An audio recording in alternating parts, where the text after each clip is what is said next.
ओ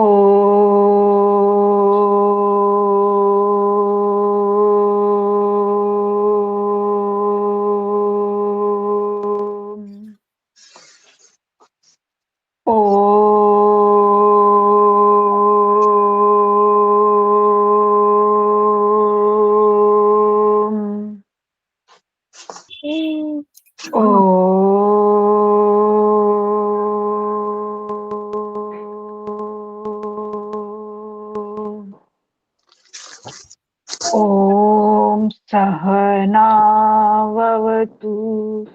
सहनौ भुनक्तु सह वीर्यं करवावहै तेजस्विनावधीतमस्तु मा विद्विषावहै। ओम शांति शांति शांति। सबको सादर नमस्ते जी। नमस्ते जी आचार्य जी, नमस्ते जी। नमस्ते जी। ठीक है सभी,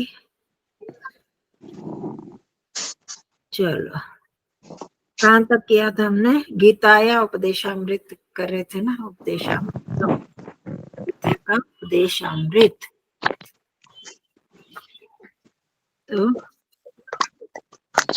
हमने वासांशी जीवनात्मा वाला कर लिया था, 2 कर लिए थे। हाँ मनुष्य तीसरा करना है। शुरू से करना ना, करो जी शिष्य दीदी। हाँ जी करती हूँ।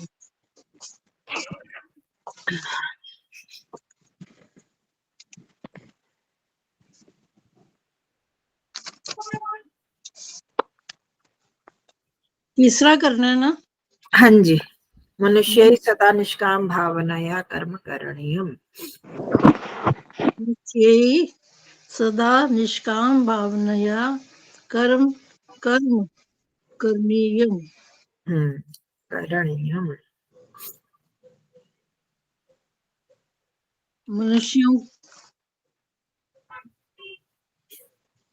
द्वारा हाँ हाँ मनुष्यों द्वारा हाँ सदा हमेशा निष्काम भावना से चाहिए, कर्म करना चाहिए, किया जाना चाहिए, किया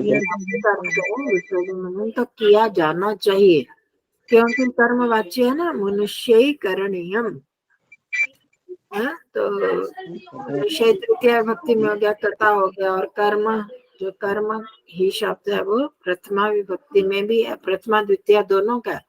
कर्म शब्द कर्मन शब्द है, मूल शब्द है। कर्म कर्मणि कर्माणि, कर्म कर्मणि कर्माणि।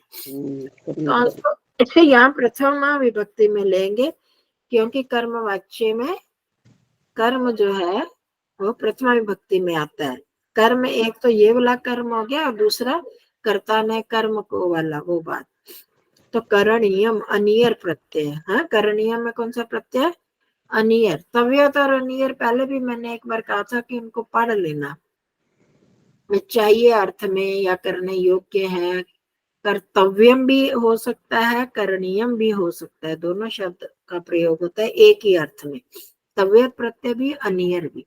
तो इनको एक बार पढ़ लो, इनको अच्छी तरह क्या है ये प्रत्यय, इनका प्रयोग, और वो सूची भी पढ़ लो कि कैसे कैसे बन रहे हैं। ठीक है, तो मनुष्य, तो अर्थ क्या निकला कि मनुष्यों को सदा निष्काम भावना से कर्म करना चाहिए। मनुष्य इधर कर्म कर्म को है ना? हाँ, तो कर्म को भी है, प्रथमा भी है, द्वितीय भी है, दोनों ही है। हाँ, प्रथमा भी है, द्वितीय भी है। अभी बताया ना, कर्म कर्मणि कर्माणि, कर्म कर्मणि कर्माणि। कर्मणि कर्माणि। हाँ, तो दोनों में ही है, तो यहाँ पर प्रथमा का ही सूट करता है, क्योंकि कर्मवाच्य में कर्म जो है वो प्रथमा विभक्ति में आता है, वो तृतीया में आ गया कर्ता, और कर्म प्रथमा में। तो मनुष्य ही कर्म करणीयम, निष्काम भावनया कर्म करणीयम। ठीक है, आगे। कर्म कदापि न त्याज्यम। हाँ, कर्म को हाँ कभी भी त्याग छोड़ना नहीं चाहिए। हाँ, तो कर्म कभी भी त्यागने योग्य नहीं है, ऐसे अर्थ। कर्म कभी भी त्यागने योग्य नहीं है। आप जरा म्यूट कर दोगे अपना। चाहिए कर्म कभी भी त्यागने योग्य नहीं है। मतलब दूसरे अर्थ में जो आपने अर्थ किया वही अर्थ तो वही निकलता है। कर्म को कभी भी छोड़ना नहीं चाहिए, पर क्योंकि ये कर्मवाच्य में तो उस तरह से अर्थ करेंगे। कर्म कभी भी त्यागने योग्य नहीं है। इसमें कौन सा प्रत्यय? त्याज्य, ण्यत् प्रत्यय। त्याज्य धातु ण्यत् प्रत्यय छोड़ने योग्य नहीं है, वो भी इसी अर्थ में। ल्यप प्रत्यय ण्यत् ण्यत् है। ण्यत् हमने यत् हलन, और नहीं तो होने में फिर उसका दीर्घ हो जाता है ना, तो इसीलिए त्याज्य बन गया। त्यक्तव्यम, जैसे तव्यत में त्यक्तव्यम होता है। नया अच्छा है यहाँ पर नहीं है, शायद हमने नया नहीं आया था, देख रही हूँ प्रत्ययों में तो ण्यच नहीं है, पर यहाँ पर त्याज्य में ण्यच ही है प्रत्यय। तो अर्थ चाहिए अर्थ में ही होता है। नमस्ते आचार्य जी। जी नमस्ते जी। जी को नमस्ते जी। ठीक हो जी। क्या कर रहे हैं आचार्य जी? पिछली बार किया था गीताया अमृत उपदेशामृतम रचनानुवाद कौमुदी में 243 पृष्ठ पे। पिछली बार नहीं थे ना आप? तो मैंने तो बहुत दिन हो गया आचार्य जी। तो बार वो भेजी थी ना वीडियो, तो वो भी बस बहुत बिजी थे, वो भी नहीं सुन। व्यस्त हो रहे हो। मेरे देवर की लड़की की शादी थी आचार्य जी। अच्छा, हो गई शादी। चलो ठीक है, देख लेना, हाँ रिकॉर्डिंग सुन लेना। तो वही कर रहे हैं हम, गीताया उपदेशामृतम 243 पृष्ठ पे तीसरा श्लोक है इसमें। तो आगे मतलब इसमें की दो चीजें हो गई कि कर्म को निष्काम भावना से करना चाहिए, और कर्म को कभी त्यागना नहीं चाहिए, त्यागने योग्य नहीं है। कर्म तो त्याग ही नहीं सकते।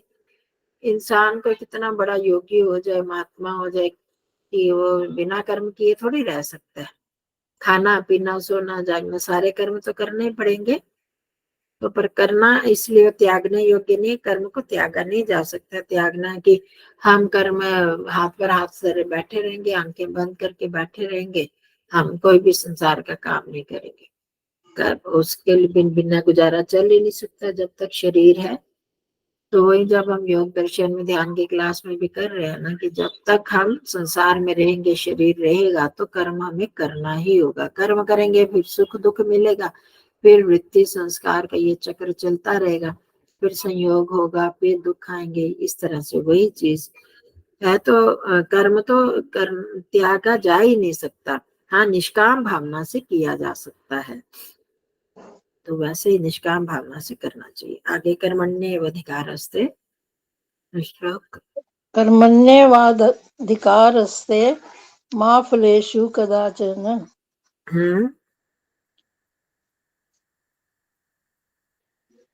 कर्म इसकी क्या संधि छेद बना? कर्मण्येवाधिकारस्ते,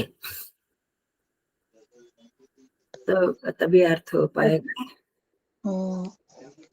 कर्मण्य एव कर्मणि एव अधिकारः ते। हाँ, कर्म जाने कर्मणि एव अधिकारः जमाते। तो कर्मणि कौन से विभक्ति वचन हुआ? कर्मणि कर्मणि। सप्तमी आएगी। हाँ सप्तमी आएगी। हाँ जी, हाँ, सप्तमी एक वचन। ठीक है, सप्तमी एक वचन होता है ना, इका जिसमें लगता है। हाँ, सप्तमी एक वचन बता दिया, बाकी करो अर्थ। हाँ जी, 1 मिनट अभी करते।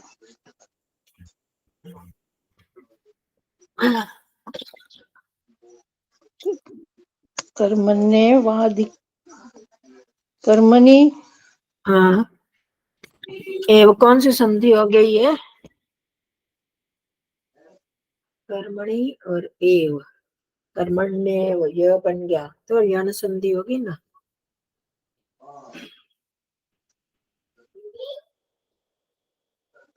कर्म कर्म में हाँ जी, हाँ, अधिकार एव आ गया, उसका अर्थ करते जाओ एक एक शब्द का अर्थ।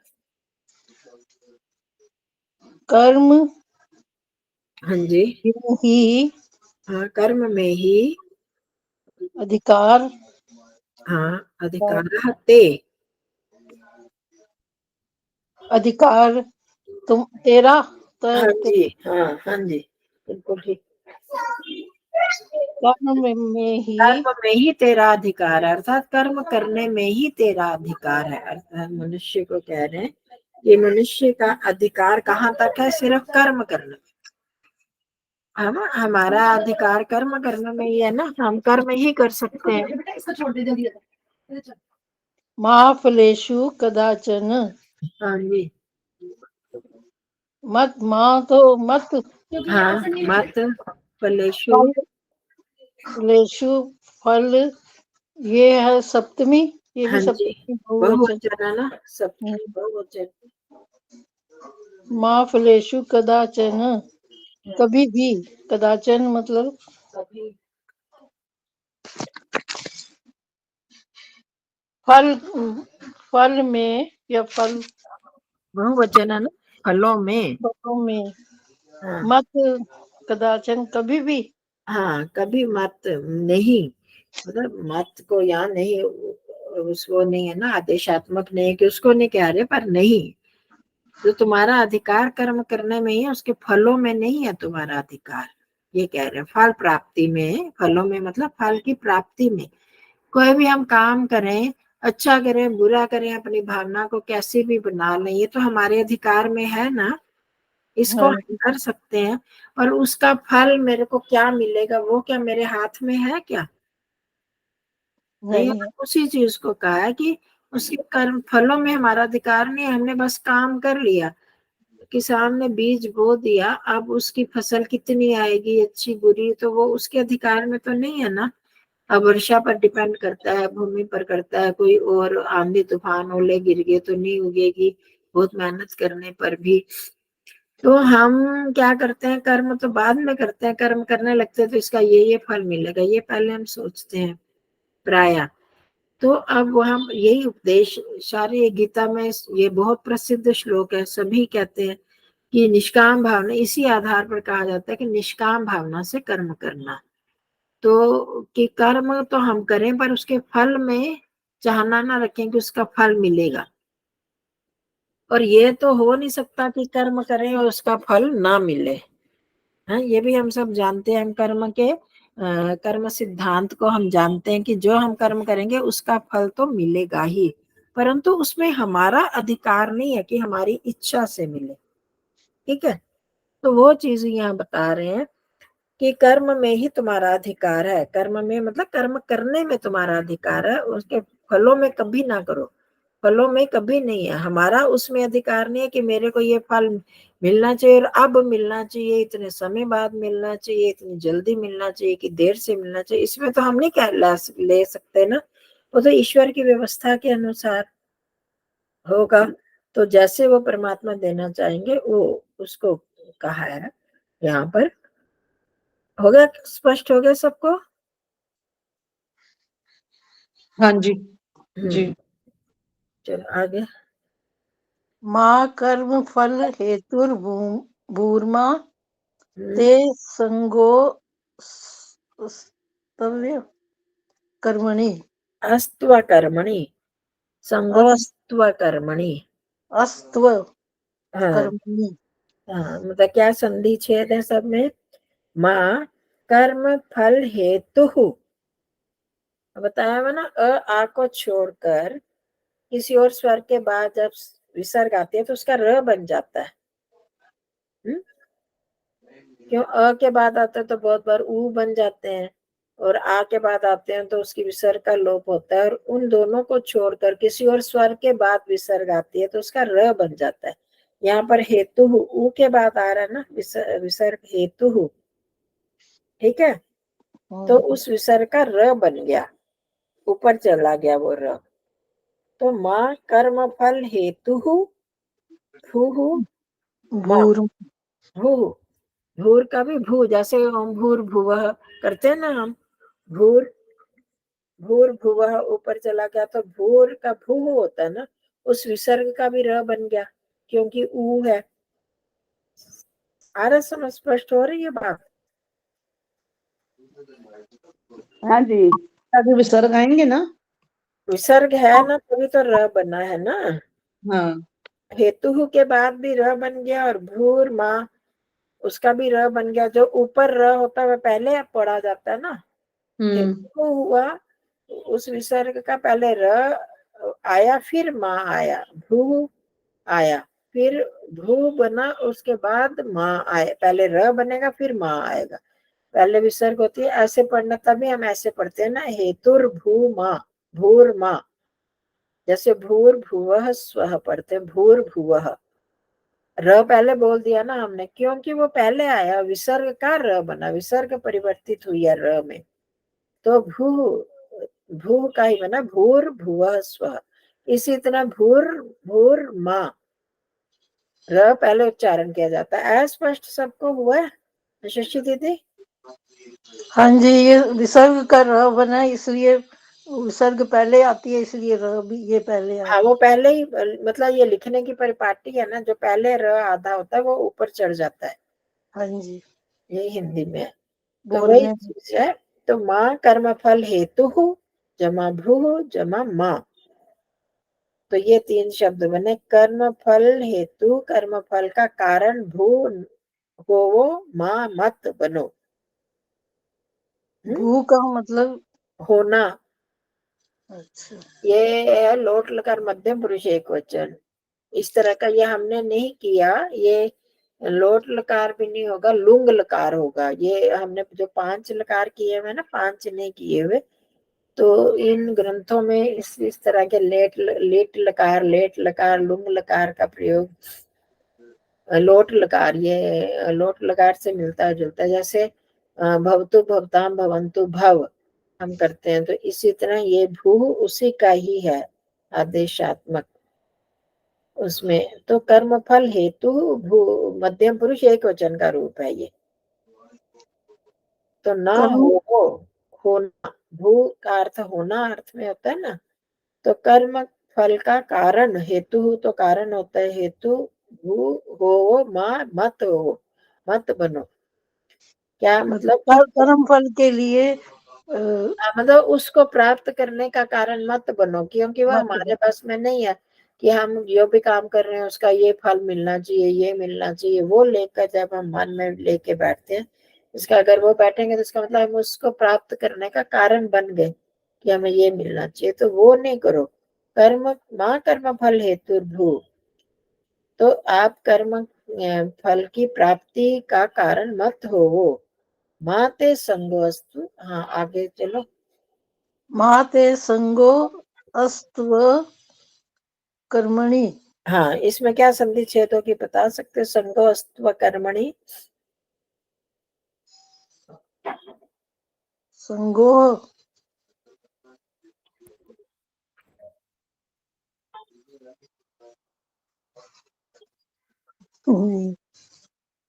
कौन बताएगा?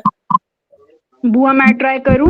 संगो अस्तु है, क्या शब्द है? तो उसके बाद ओ बन गया, ओ कैसे आ गया? संगह होगा। हाँ, संगह जमा अस्तु, आगे आया, के बाद विसर्ग हो और उसके बाद आए तो ऊ बन जाता है ना। ये तो हमने बहुत किया है। याद हाँ आए? जी। के बाद विसर्ग हो और उसके बाद भी, और विसर्ग के बाद आ जाए तो विसर्ग को उ हो जाता है। तो और उ मिले तो ओ बन गया। जैसे हम करते हैं, बहुत बहुत बार कर चुके हैं ये।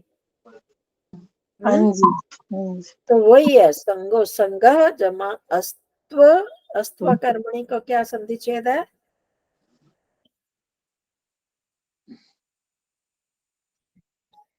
हाँ बोलो। अस्तु जमा अकर्मणि। हाँ, यण संधि जैसे ऊ के बाद अ आए तो व बन गया, इससे पहले जो किया था उसके बाद ई आए तो यह बन जाता है।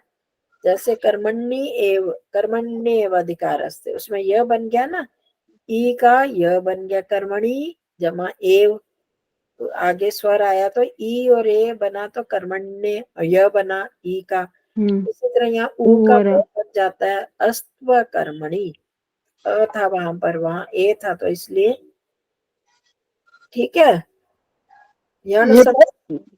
पहले संगह होगा, हाँ संगह। जी, संगः अस्तु जमा अस्तु जमा अकर्मणि, माँ, माँ ते अकर्मणि संगह अस्तु, ये वाक्य बन गया। माँ तो मत के लिए ही आया हो, हाँ जी, हाँ, ते मैंने तुम या आप, तुम्हारा, तुम्हारा। संगह संगा मतलब होती है आसक्ति, जोड़ाव, जुड़ाव, आसक्ति है किसी भी चीज में तुम्हारा संग। संग किसको बोलते हैं हम? संगति को भी संग बोलते हैं, उसके साथ कंपनी, साथ होना। तो यहाँ पर वही साथ है कि तुम्हारे उसमें क्या कर्म के साथ क्या साथ होगा, या कर्म के साथ उसमें हमारा जुड़ाव, मानसिक जो। तो माँ ते संगो अस्तु अकर्मणि, अकर्मणि, जैसे कर्मणि का अर्थ किया था कर्म में, तो यहाँ हो गया अकर्मणि, अकर्म में, कर्म ना करने में। में आसक्ति मत करो। हाँ, मत हो, ना, ना हो। और क्या है इसका सारांश, क्या है कि जब भी हम कर्म, कोई भी कर्म तो करना है हमें, तो कर्म में हमारा अधिकार है, कर्म के बिना इंसान नहीं रह सकता, और कर्म करना, अच्छा करना, बुरा करना उसके अधिकार में, उसके फल में तुम्हारा अधिकार बिल्कुल नहीं है। एक पहली पंक्ति होगी, माँ फलेषु, कर्मों में, फलों में नहीं। तो इसलिए क्या करना है, तुम कर्म फल के कारण मत बनो कि मेरे को ये फल मिले, ये बने। तो कर्म फल का कारण मत हो वो कि मेरे को कर्म का ये फल मिले, और उसके साथ ही अकर्म में भी तुम्हारी कि मैं फिर कुछ कर्म ही नहीं करूं, तो मेरे को फल तो पता नहीं उसकी इच्छा से मिलेगा, फिर मैं कर्म क्यों करूं, कर्म ही ना करूं, अकर्मणि, कर्म ना करने में भी हमारी आसक्ति नहीं होनी चाहिए कि हम कर्म ही ना करें, निकम्मे बैठ जाए, ऐसा भी नहीं है, कर्म तो करना ही पड़ेगा। ठीक है, तो चार चीजें बताई कि कर्म करने में ही तुम्हारा अधिकार है, उसके फल में कभी भी नहीं, तुम्हारी मर्जी से नहीं मिलने वाला। इसलिए क्या करना है, कर्म के फल की प्राप्ति का कारण मत बनो कि वो परमात्मा अपने आप देंगे, हमें नहीं। उस कोई भी काम जब करेंगे, ये कर मिलेगा तो करेंगे, ये मिलेगा तो करेंगे, ऐसे नहीं। उसकी प्राप्ति के लिए, कर्म के फल के लिए हमें उसमें नहीं जुड़ जाना है, उसी कारण से नहीं करना है। और ना ही अकर्म में भी उसे, जब हमारे है नहीं कि हम करते ही नहीं, तो वो भी नहीं। कर्म ना करने में भी तुम्हारी आसक्ति नहीं होनी चाहिए कि मैं कर्म नहीं करूंगा, नहीं करूंगा, कर्म छोड़ दो। बहुत सारे लोग कहते हैं ना, कई मत मतांतरों वाले हैं कि तुम कर्ता नहीं बनो, तुम कर्म नहीं करो, वैसे ही बैठ जाओ, ना फल मिले, ना सुख मिले, ना दुख मिले, तो संसार से इस तरह से बंधन से छूट जाओगे। कई मतांतरों वालों का ऐसा कहना है। तो वो कहते वो भी अकर्म में भी तुम्हारी आसक्ति नहीं होनी चाहिए। मतलब ठीक है, जितना कर्म करना है करें, उसमें ये ना लग जाए कि नहीं नहीं करना काम, हम अकर्म के रास्ते पर नहीं चलना है। तो अकर्म में तुम्हारी आसक्ति नहीं होनी चाहिए। ठीक है, झुकाव कि भाई हम नहीं करना कर्म, ऐसा नहीं होना चाहिए।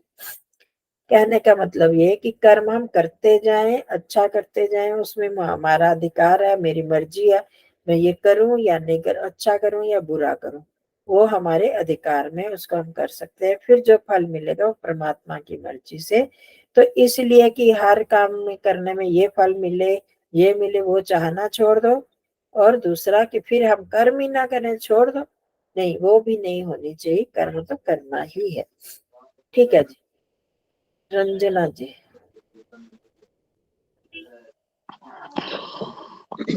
नियतं कुरु कर्म त्वं कर्म ज्यायो ह्व कर्मणः।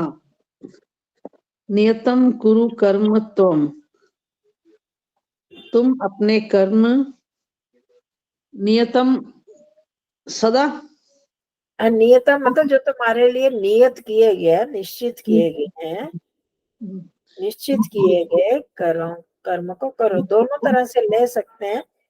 नियत रूप से मतलब निश्चित रूप से तुम कर्म करते जाओ, और दूसरा जो कर्म हमारे लिए निश्चित किए गए। हर एक इंसान के, ब्रह्मचारी के अलग कर्म है, हर एक घर में भी हर एक की अपनी अपनी ड्यूटीज हैं।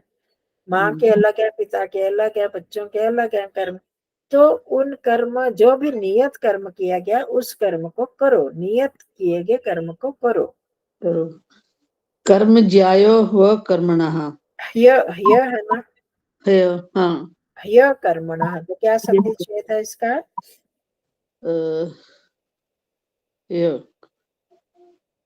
ही कर्मणः। ही, तो ही कर्मणः हो गया, तो यह कहां से आया फिर? अभी तो हमने किया ना, कर्मण्येव, कर्मण्येव करा, अकर्मण्य करा, वही चीज तो बताया यहाँ पर, वही है, वही संधि है। ही कर्म अकर्मणः। हाँ, ई और अ मिला तब यह बना। किसका और खुला है? कर्म ज्यायो, कर्म से उत्पन्न, ज्यायो उत्पन्न नहीं, ज्याय हमने कहा था ना, ज्याय से ज्याय से बड़ा है, उससे ज्येष्ठ है। अच्छा, कर्म ज्यायो ही अकर्मणा। अकर्मणा में कौन सी विभक्ति है? पता नहीं। करो करो, पता नहीं तो काम नहीं चलेगा ना। कर्मणि में सप्तमी है। कर्म कर्मणि कर्माणि, कर्म कर्मणि कर्माणि, कर्मणा कर्मभ्याम कर्मभिः। पंचमी षष्ठी है। हाँ जी, बिल्कुल ठीक है, पंचमी षष्ठी। कर्मणे कर्मभ्याम कर्मभ्यः कर्मणः कर्मभ्याम कर्मभ्यः कर्मणः कर्मणोः कर्मणाम्। साथ जो हलंत शब्द करवाए थे वही तो है ये। हलंत शब्द कितना? कितने किए हमने, कितने किए, तो उसी का पंचमी षष्ठी का रूप है ये कर्मणः। तो अकर्मणः, अकर्मणः कर्म ज्यायः, क्योंकि तुम्हारा नियत निश्चित किए कर्म को करो। क्योंकि ही मतलब क्योंकि, अकर्मणः कर्म ज्यायः, अकर्म से कर्म श्रेष्ठ है, अधिक ज्येष्ठ, ज्येष्ठ का अर्थ होता है ना अधिक, ऊंचा है। तो अकर्म से कर्म करना श्रेष्ठ है। तो ध्यान रखो, अकर्मणा पंचमी षष्ठी है, तो ये पंचमी का है। जब एक तुलना की जाती है, तो एक की तुलना की जाती है, तो वो पंचमी विभक्ति लगती है। तो अकर्म से, कर्म ना करने से कर्म करना श्रेष्ठ है, इसलिए नियत कर्म को करते जाओ। ही का अर्थ क्योंकि होता है। क्यों कर्म, नियत कर्म करो? क्योंकि अकर्म से, कर्म ना करने से कर्म करना अधिक श्रेष्ठ है। हाँ जी। शरीर यात्रा अपि च ते न प्रसिद्धे द कर्मणः। शरीर और शरीर यात्रा भी, शरीर की यात्रा भी, हाँ, ते, तुम्हारी, ते शरीर यात्रा भी, तुम्हारे शरीर की यात्रा भी, ना प्रसिद्धे, प्रसिद्धेत अकर्मणः। न प्रसिद्धेत अकर्मणः। प्रसिद्धेत, ना प्रसिद्धेत। जैसे सिद्धेत होता है ना, वही प्रयास लगा दिया साथ में, सिद्ध होना, मतलब सिद्ध होना और प्रसिद्ध होना अच्छी तरह नहीं हो सकता। क्या नहीं हो सकता? अकर्मणः न प्रसिद्धेत। अकर्म से तुम्हारे मतलब शरीर की यात्रा भी सिद्ध नहीं होती। हाँ, अस्तित्व कर्म ना करने से तुम्हारे शरीर की यात्रा भी सिद्ध नहीं हो सकती, अर्थात तुम्हारी यात्रा नहीं चल सकती। तुम्हारे जीवन की यात्रा बिना कर्म किए चल जाएगी। जैसे पहले मैंने समझाया कि हम अगर कर्म ना करें तो खाना खा सकते हैं क्या? कोई हमें बना कर दे भी दे, हमारे सामने रख दे, तो भी तो हमें हाथ से उठा के खाना ही पड़ेगा, चबाना ही पड़ेगा। तो बिना कर्म के हमारे शरीर की यात्रा चल नहीं सकती। नहाएंगे नहीं, धोएंगे नहीं, मलमूत्र विसर्जन नहीं करेंगे, उठ के कहीं आएंगे जाने संभव है क्या? तो बिना कर्म के बिना तो शरीर की यात्रा भी नहीं चल सकती। तुम्हारे शरीर की यात्रा भी सिद्ध नहीं हो सकती। ठीक है, तो इसलिए कर्म की श्रेष्ठता बताई। आगे अंजना जी। सर्वे मनुष्य तो इस संधियों को थोड़ा ध्यान से अगर हम समझ लें, संधियों को वो आ जाए, विभक्तियों का थोड़ी समझ आ जाए, तो फिर अर्थ करना मुश्किल नहीं है ना। तो वो शब्दों को समझने की कोशिश करो। और ये यण संधि, याति संधि, ये सर्ग संध्या, इनको थोड़ा सा बीच बीच में देख लिया करो। आचार्य जी, हाँ जी, क्लास छोड़नी पड़ेगी। छोड़ो, स्वतंत्र कर्मणि एव अधिकारस्ते, कर्म में आपका अधिकार है, जो मर्जी करो। सर्वे उसके फल तो जो मिलेगा तो समझ आती है, वो नहीं आएगी और क्या। पालनीयम, सभी मनुष्यों को सदा अपने कर्म का पालन करना चाहिए। हाँ जी, स्वधर्मो न कदाचित अपि त्याज्यः, अपने धर्म को कभी भी छोड़ना नहीं चाहिए। हाँ, छोड़ना योग्य नहीं है अपना धर्म कभी भी। हाँ, छोड़ने योग्य नहीं है। स्वधर्मे निधनम श्रेया, निधनम क्या होता है? बिना धन के मृत्यु। अपने धर्म में मृत्यु श्रेयकर है, श्रेष्ठ है, श्रेयस्कर है, मतलब कल्याणकर है, कल्याणकर है। हाँ, पर धर्मो भयावह, दूसरे धर्मों में व्यावाह के दूसरे का धर्म जो है वो भयावह, भय को लाने वाला है, भय को लाने वाला है, भय उत्पन्न करने वाला है। मतलब कि हमें देखो, इसको बहुत तरह से ले सकते हैं। अब आजकल जैसे चला हुआ, लोग कहते हैं दूसरा धर्म अपना लो, बहुत से लोग डर के अपना लेते हैं। इस्लाम धर्म की जैसे बात चलती है, ईसाइयत की चलती है, क्रिश्चियनिटी को, तो बहुत लोग डर के अपना लेते हैं, वो मार देंगे या कुछ लालच देते हैं तो कुछ उसे भी कर लेते हैं। तो पर वो कहते हैं कि अपने धर्म में मरना भी ठीक है। दूसरे के धर्म को अगर हम अपनाते हैं तो वहां पर भय की प्राप्ति होती है, तो हम अपने कर्तव्य से च्युत हो जाते हैं, गिर जाते हैं। और यहाँ पर दूसरा बात ये भी, बहुत सारे लोग ये भी सोचते हैं कि जैसे ब्राह्मण क्षत्रिय वैश्य वाली बात होगी, या ब्रह्मचर्य में है तो गृहस्थ के काम, गृहस्थ में है तो वानप्रस्थ या संन्यास के काम। अगर हम अपना धर्म छोड़कर दूसरे धर्म में जहाँ भी जो भी धर्म बताया वहां उसका पालन, उसको करने लगते हैं, तो वो भय को उत्पन्न करने वाला होता है। सीधी सी बात है, ये जो हम अपना हिंदू धर्म या वैदिक धर्म छोड़कर, आर्य धर्म को छोड़कर दूसरे धर्म में जाते हैं, तो वहां तो भय की प्राप्ति होती है, क्योंकि हम उनका पालन पूरी तरह कर नहीं सकते।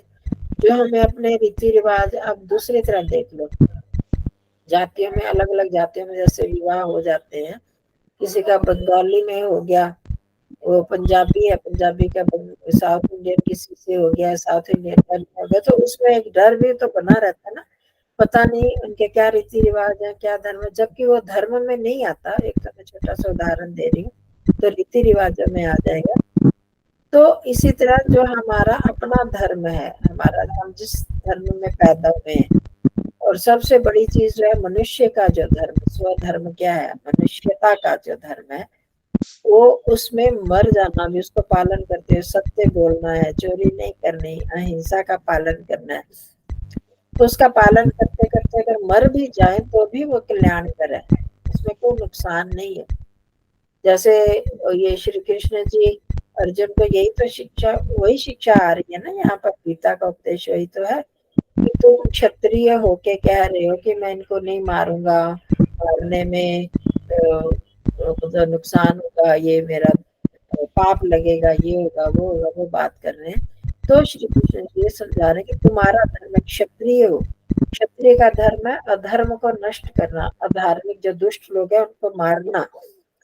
तो एक तो उन्होंने बताया था कि अगर तुम जीत गए तो तुम्हें राज्य मिलेगा, और अगर मर भी गए तो भी श्रेय है, तो तुम्हारे लिए कल्याणकारी है, क्योंकि तुमने अपने धर्म का पालन किया। जो जो हमारा कर्तव्य है उसका पालन करते हुए अगर मृत्यु भी आ जाती है तो कोई बात नहीं, तो वो भी श्रेष्ठ कर, आगे के लिए तो हमें कल्याण कर ही है। और दूसरे का धर्म अपनाना कि वो ब्राह्मण का धर्म ले ले, दया करके बैठ जाए, कर काम को, अपने कर्तव्य कर्म को छोड़ दे, तो वो भय लाने वाला है, वो जीवन में अनेक प्रकार के डर उत्पन्न करेगा। अभी नहीं तो अगले जन्म में ईश्वर की तरफ से तो बहुत मिलेंगे, उसको काम लगेगा ही जब अपने धर्म का पालन नहीं करते, तो वो चीज यहाँ पर आ रही है। ठीक है, दूसरे का धर्म भय लाने वाला है। आगे आ जाओ सत्यमन जी। मनुष्य ही सदा स्वीकृति रक्षा करणीया। स्वकीर्ति रक्षा, कृति नहीं, स्वकीर्ति स्वकीर्ति रक्षा करणीया।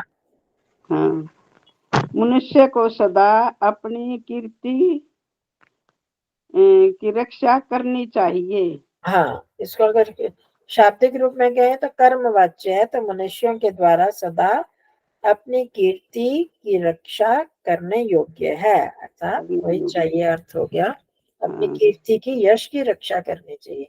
जब हम अपने कर्तव्य का पालन नहीं करते, गलत काम करते हैं, तो लोग तो सारी निंदा करेंगे ना। अर्जुन के लिए यहाँ तो कहा, और हमें अपने अपने लिए सोचना है, हम मनुष्य हैं तो हमें क्या क्या कर्तव्य करना है हमारा, अगर नहीं करते तो हमारी निंदा होती है कि उसने अपने धर्म का पालन नहीं किया, अपना जो कर्तव्य था उसका पालन नहीं किया, तो लोग भी बदनामी करते हैं। तो अपनी कीर्ति की रक्षा करनी ही चाहिए मनुष्य को। मरणम वर्मस्ति परंतु न कीर्ति नाशः। हाँ, मरण के पश्चात वर्मस्ति का क्या होगा जी? पश्चात किसका अर्थ है ना, वर्ण मस्ती का क्या होगा जी? वरम अस्ति, वरम मतलब श्रेष्ठ, वर होता श्रेष्ठ, श्रेष्ठ है, मरना श्रेष्ठ है, अच्छा है। हाँ, परंतु न मरना श्रेष्ठ है परंतु न कीर्ति नाश है। लेकिन कीर्ति का नाश नहीं होता। हाँ, नहीं, मरना तो श्रेष्ठ है, अच्छा है, परंतु कीर्ति का नाश नहीं, तो कि कोई यश की हानि हो जाए तो वो ठीक नहीं है। मरना ठीक है, मर जाना फिर भी ठीक है, तो अगर हमारी बदनामी हो तो वो ठीक नहीं है। ठीक है, हाँ जी।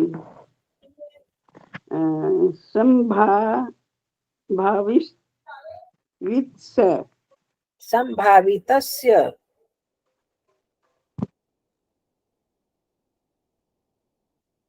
क्या हो गया, लेफ्ट हो गई, अब आप करो पूरा। संभावितस्य च, आगे क्या क्या था, संभावितस्य च अकीर्ति च अकीर्ति मरणात् अतिरिच्यते। आपका म्यूट है सत्या मैडम जी।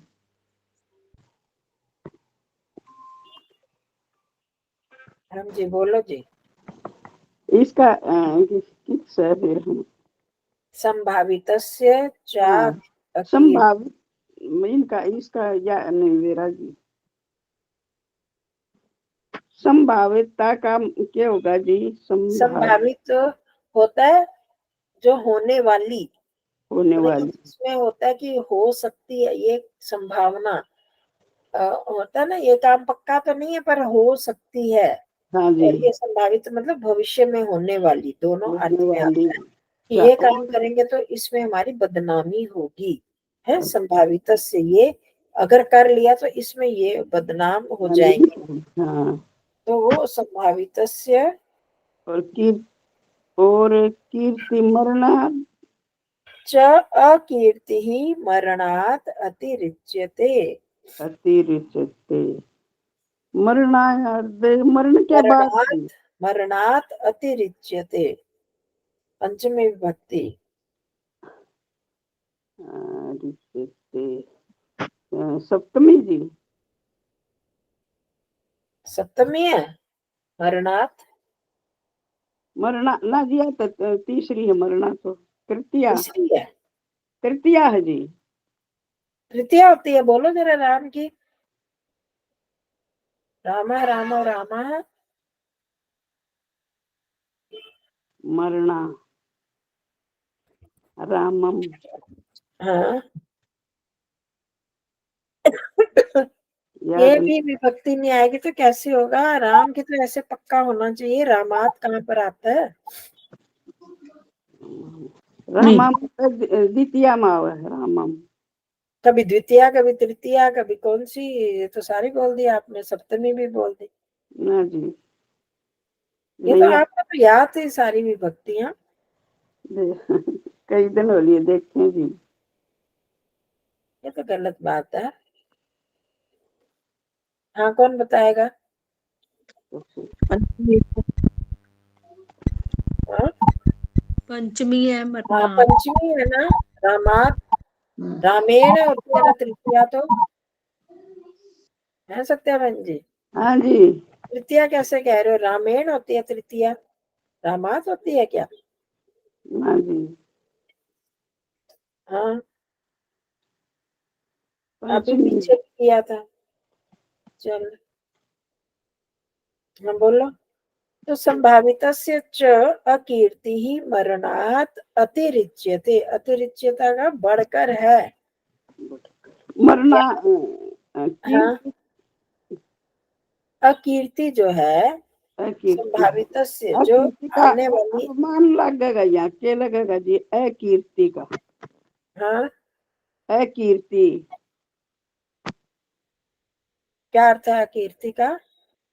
मैं पूछ रही हूँ क्या लगेगा जी? अपमान कीर्ति का ऊपर, हाँ उल्टा हो गया ना, अपमान, हाँ जी, अपयश।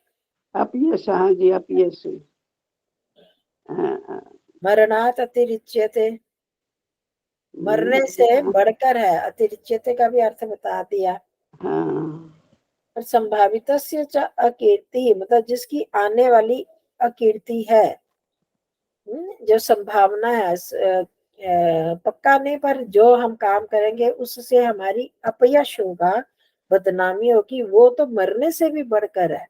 अच्छा। तुम जो युद्ध करने से बच रहे हो, तो अगर तुम्हारे नहीं युद्ध करोगे तो तुम्हारी अकीर्ति होगी, अपयश होगा, तो वो तुम्हारे मरने से भी बढ़कर है। तो मरना फिर भी भला है, पर बदनामी बुरी है। जो ऊपर चीज कही, मरणम वरम अस्ति परंतु न कीर्ति नाशा।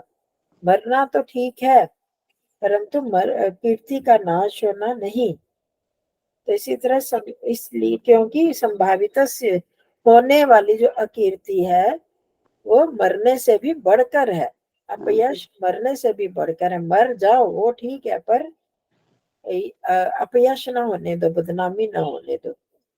चलो आगे, आभा जी। शुभाशुभ कर्मणः कदापि नाशो न भवति। हाँ, शुभ कर्म, हाँ, शुभ कर्म का कभी भी नाश नहीं होता। और कुछ भी है ना, खाली शुभ तो नहीं है ना। शुभाशुभ, हाँ, अच्छा, शुभ अशुभ। पढ़ रहे हो ना, अशुभ भी पढ़ रहे हो। हाँ, शुभ अशुभ, हाँ शुभ अशुभ कर्म का कभी भी नाश नहीं होता। जी, क्या कर्म शुभ हो या अशुभ हो, अच्छा हो या बुरा, दोनों का कभी नाश नहीं होता। मतलब जो भी नहीं। हमने कर लिया हम्म तो वो उसका नाश नहीं होता, मतलब उसके फल का नाश नहीं होता।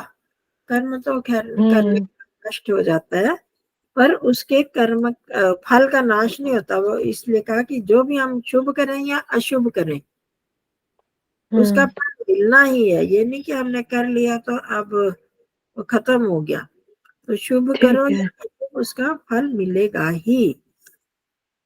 आगे, शुभ कर्म, शुभ और अशुभ शुभ कर्म का कभी ना, नाश। ये हो गया। हाँ शुभम कर्म सदा भयात त्रायते, शुभ कर्म सदा भय से बचाता है।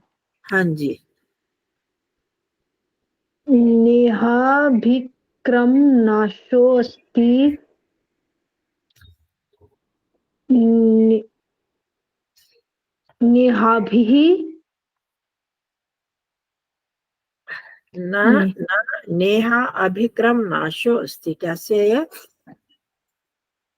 ये? न इह अभिक्रम नाशो, अभिक्रम नाश अस्ति। हाँ? और प्रत्यवायो न विद्यते। यहाँ पर ये थोड़ा कठिन है, इसको आप करना थोड़ा, मैं कराती हूँ। न इह, इतना तो कर सकते हो। यहाँ पर क्या, इस कर्म योग की बात जो कर रहे हैं, कर्मण्येव अधिकारस्य, ये सारी बात की और कर्मों का फल मिलता है, ये जो है इसमें अभिक्रम, अभिक्रम मतलब जहां से शुरू किया, कोई भी कर्म किया तो उसका उस आरंभ का नाश नहीं होता, नहीं है। तो ये हमने कोई बीज बो दिया, कर्म कर दिया, तो उसका नाश नहीं होगा। जैसे बोला कि उसका फल मिलेगा ही, बीज बोया तो उसका फल मिलेगा ही। और ठीक प्रत्यवायो है। विद्यते। प्रत्यवाय क्या होता है? उल्टा क्रम, उल्टा है। एक तो जो हमने कर्म करना शुरू किया उसका आरंभ नष्ट नहीं होता, मतलब कि वो अब कर लिया, उसका बीज, आरंभ क्या होता है? बीज, वो उसका नाश नहीं होता। अब किया हमने कर्म तो उसका फल मिलेगा ही मिलेगा। ठीक है। एक चीज, ना इह अभिक्रम नाशः अस्ति, एक शब्द का पता चल गया। यहाँ पर, यहाँ मतलब ये जो हम कर्म योग कर रहे हैं, ये कर्म की जो बात है, इसमें कर्म का आरंभ नष्ट नहीं होता। कर्म आरंभ कर दिया, कर्म कर लिया तो उसका फल मिलेगा ही मिलेगा, वो नष्ट नहीं होगा। ठीक है, इतना हो गया स्पष्ट? हाँ, किसी को ना हुआ हो तो पूछ लो दोबारा। ठीक है। प्रत्यय और प्रत्यवायो न विद्यते, प्रत्यवायो मतलब उल्टा, विपरीत। हाँ, ना ही उसका विपरीत होता है। ये भी नहीं कि हमने अच्छा कर्म किया तो उसका बुरा फल मिलेगा, बुरे का अच्छा मिलेगा, ऐसा भी नहीं होता। एक तो उसका फल मिलेगा ही, ये भी पक्की बात है, और ना ही उल्टा फल मिलेगा कि हमने अच्छा किया तो उसका बुरा मिल सकता है, बुरे का अच्छा मिल सकता है, ये भी नहीं होता। ठीक है। तो सीधी से क्या अर्थ हो गया? यहाँ पर इस कर्म योग में कर्म का अभिक्रम का, प्रारंभ का, अर्थात उसके बीच का नाश नहीं होता। जो कर्म करते हैं उसका फल मिलता है। दूसरा, ना ही इसका उल्टा होता है, उल्टा है, विद्यते है अप्रत्यवाय उल्टा, और इसका विपरीत भी नहीं होता। हाँ, अगला कर सकते हैं। स्वल्पम, स्वल्पम अपि हाँ अस्य धर्मस्य,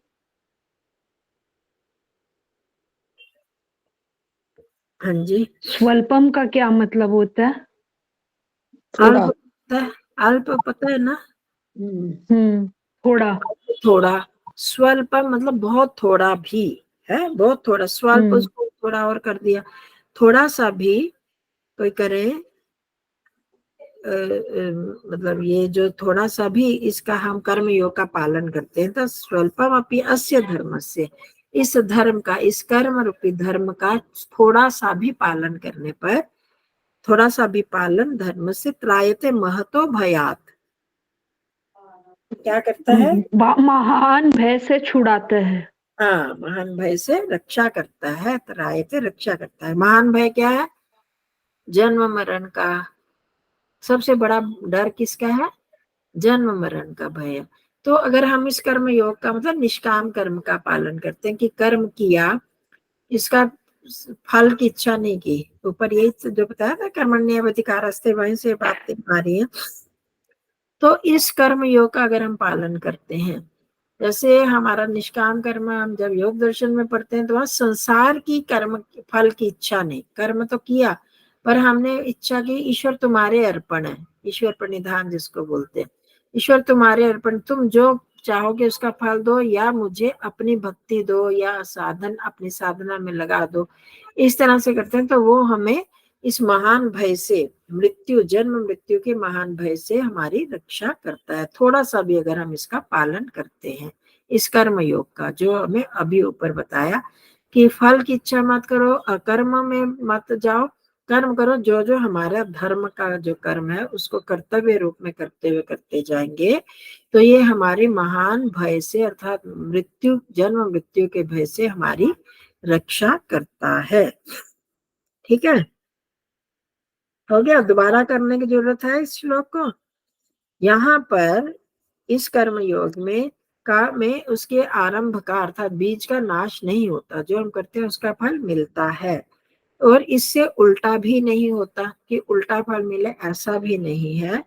इस धर्म का थोड़ा सा भी पालन करने से, थोड़ा सा भी पालन महान भय से हमारी रक्षा करता है, जन्म मृत्यु के भय से, मृत्यु का ही मुख्य लिया जाता है, उससे हमारी रक्षा करता है। चलो आगे एक वाक्य करते फिर सविता जी करेंगे। गीतायाम ये उपदेशा दत्ता संति, खत्म कर लेते हैं ये इसको। हाँ, अब गीतायाम, गीता में हाँ, जो कौन सी भक्ति है? उपदेश, गीतायाम कौन सी भक्ति है? सप्तमी। सप्तमी, गीता में जो उपदेश दत्ता संति दिया है, दिए गए दिए हैं, हैं, बहुवचन है ना, दिए हैं। दा धातु हाँ जी, प्रत्यय और बहुवचन हाँ है, जी, हाँ, हाँ संति। जी। वे ते सर्वे एव जीवनस्योन्नतिकारकाः, हाँ वे सब ही हाँ, जीवन की उन्नति कारक करने कर वाले हैं। कारक हैं, करने वाले हैं। हम्म, तो गीता में जो भी उपदेश दिए हैं वो सब हमारी उन्नति को करने वाले हैं। ठीक है, अब आगे गीतायाः सविता कर दो आप जल्दी से। गीताया उपदेशानुकूलम्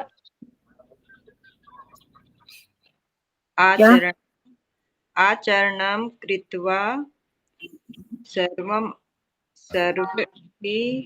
स्वजीवनम् उन्मुक्तं कर्तव्यम्।